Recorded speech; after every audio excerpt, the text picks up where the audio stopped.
Well, a very good evening to you, and welcome to one of my beer reviews. Okay, time to review a beer which I've been looking forward to trying actually. Now, the brewery at Magic Rock, they've been going since 2011, and they are well, they are now really regarded as one of the top craft beer breweries in the country, really.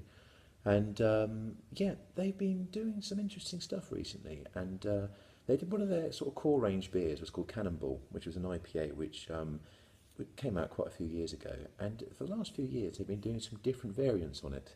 They did a human cannonball and unhuman cannonball. Basically, they just got stronger as they go along, really. And what I'm going to be reviewing this evening is the unhuman cannonball. Here it is in the tin. It's calling itself a triple IPA. Now, I tried this last year. My good friend of mine, Neil Goddard, managed to get a bottle of it. And we tried it down at Fox and Hounds in Caversham, and it's pretty pokey stuff. And so I thought, you know, they've done another version for this year, the 2017 version. So I thought I'd give it a go. Comes in a it's a 500ml can actually, big old can. And it is hefty, it's 11%. It's a pretty strong beer. And to be fair, there isn't an awful lot of information on the can, to be honest. Basically says that the hops that you use are Amarillo, Sentinel, Mosaic, Simcoe, and CTZ. Oh, that's interesting. Okay, I'll come back to that because that's interesting. Basically, they're all American hops, and Amarillo, yeah, okay, that's used a lot in IPAs because it gives quite a sort of citrusy sort of flavour to it. Centennial, I mean that's an old hop. That's been around for a long time, probably since the early 70s, I think. And Mosaic, again, that's another classic hop which gets used a lot in IPAs because it gives a lovely sort of citrusy tone. And again with Simcoe, and Simcoe again that's been around a while now, probably about 50 odd years or so. But again, it's a classic American hop. And the CTZ, now that's interesting because it's an acronym. It stands for Columbus. What's the T again? Z is Zeus. I know that. What's the T? Tomahawk. That's it. It's Columbus, Tomahawk, and Zeus hops basically. And some people say they're a blend, but there's a school of thought, thought to say they're not really because they're kind of very similar variety. And basically, all three of those hops are renowned for giving a really high sort of bitter sort of flavour to a beer. And I'm not surprised they're using this at all. I'm not surprised they're used in the slightest actually, because this is a very strong, a very sort of heavy, sort of bitter tasting IPA, and I'm not surprised they're using CTZ in the slightest. And I'd imagine the IBU on this, the International Bittering Units, will be very high. It's going to be well over 100, probably about 110 if I was going to hazard a guess. I mean, I don't know, I might look it up actually. I don't actually know what it's going to be, but anyway, I'm rabbiting on, aren't I? This is what the can looks like again. Triple IPA, Unhuman Cannibal, the 2017 version. Right, well, let's get it open. Okay, let's get it in the glass. Cool, blimey, I can smell it from here. My goodness. Wow.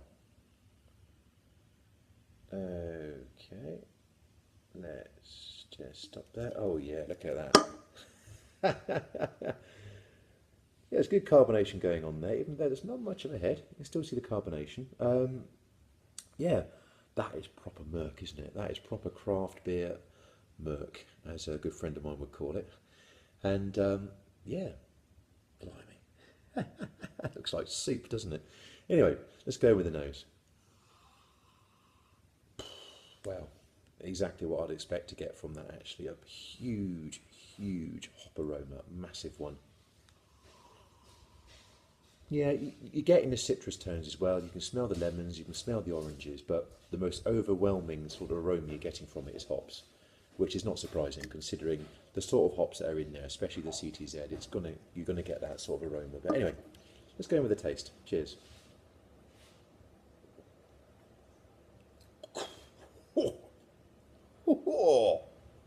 Wow. My goodness me. It's just like a taste explosion on your tongue, literally. Oh, oh. Yeah, the first thing you get is a huge hot burst on your tongue, really massive. And then that it goes relatively quickly, and then you're just left with this really lovely sort of fruity sort of taste.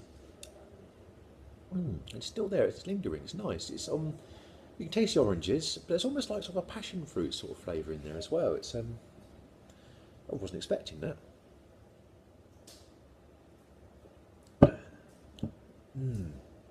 Oh, it's gorgeous. The other thing as well, it doesn't drink like 11%. It really does not. And you can taste it strong, but it's not hugely boozy, the flavour. It's just really, really hoppy. And yeah, that's nice. I like that. It's been in the fridge for about an hour and a half, 2 hours, and I think it's a sort of beer which chilling it a little bit will definitely help with the flavour. And yeah, yeah, that's good stuff. I like that. Unhuman Cannonball from Magic Rock Brewery. They are based in Huddersfield, and as I said, they've been around since 2011. They fairly recently opened a tap room actually. I haven't been to it, but I'd like to get there at some stage and check it out. And yeah, they're a good brewery. They've been doing some really good stuff recently. I had another beer by them a little while ago called The Botanist, which was like a standard IPA, and that was really lovely as well. And yeah, a lot of their beers now are coming out in cans, but that seems to be the way forward now. A lot of breweries are now doing sort of craft beer in a can, and to be fair, it's fine. There's nothing wrong with craft beer in a can. I always used to be a bit dubious about it, but to be fair, I've had quite a few beers out of a can now from craft breweries, and it's absolutely fine. So don't be put off by that at all. Right, would I drink the Unhuman Cannibal by Magic Rock, a triple IPA at 11% again? Yeah, yeah, I would. I absolutely would. It's absolutely brilliant. I'm not going to get another 2017 version now, I know, because basically they've sold them all. So I'm hoping they do one in 2018, and I'll definitely look forward to that. But that's a cracking beer. It's really good. So, what would I give it out of 10? It's close, but it's not quite full marks. It's a 9 out of 10 beer for me. 9 out of 10. Ladies and gents, thank you very much for listening to one of my beer reviews again, and yeah, all the best. Cheers. Goodbye.